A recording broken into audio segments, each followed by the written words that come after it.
this business. Thank you for your trust in your city and city government. To the Jollibee family, mabasa pa kayo ng ulan. Nang dumami pa kayo. And I'm really happy. Totoo lang, it goes to our people in Manila, especially the employees. Ito lang, Steve.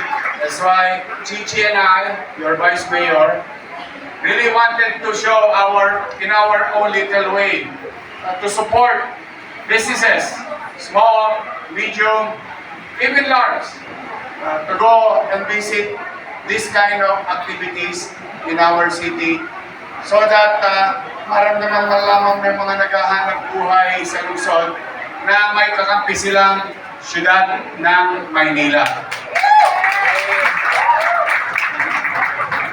This is what we've been trying to do for the past 4 months to reinvigorate, make it more attractive for the businesses to come in the city. And to the owner, I would like to inform you that in just a little over 3 months, we have approved and opened 6,000 plus new businesses in the city. Across industrial, commercial, food like this, and so on and so forth. That generated more than 13,000 jobs.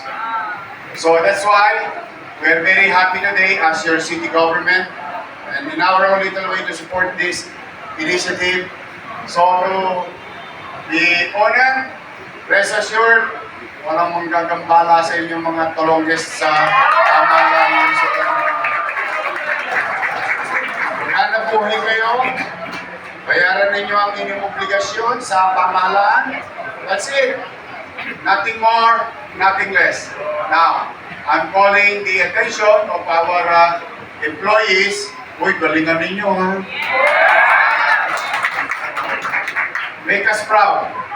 We are really trying to do our best as your city government to create a business atmosphere that it's easy to do business in the city so that we can provide opportunity for our people to work.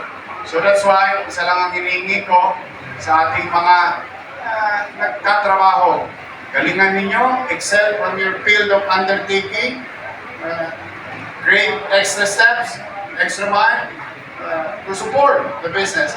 The more business to survive, mag-survive, the better for everyone.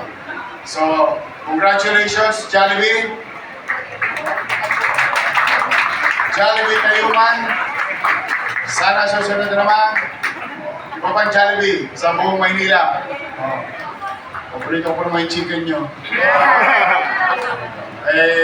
To the family who owns this, the Guzman Group, I wish that maging successful kayo. Lumago pa ang negosyo ninyo, nang dumami pa ang branches ninyo. And also, good health. Okay. So to everyone, congratulations, Manila. Congratulations to Guzman Group. Congratulations, Jollibee. And I'm happy for the employees of this establishment. Magandang araw. Pagpalain nawa kayo ng buong may kapal. Manila!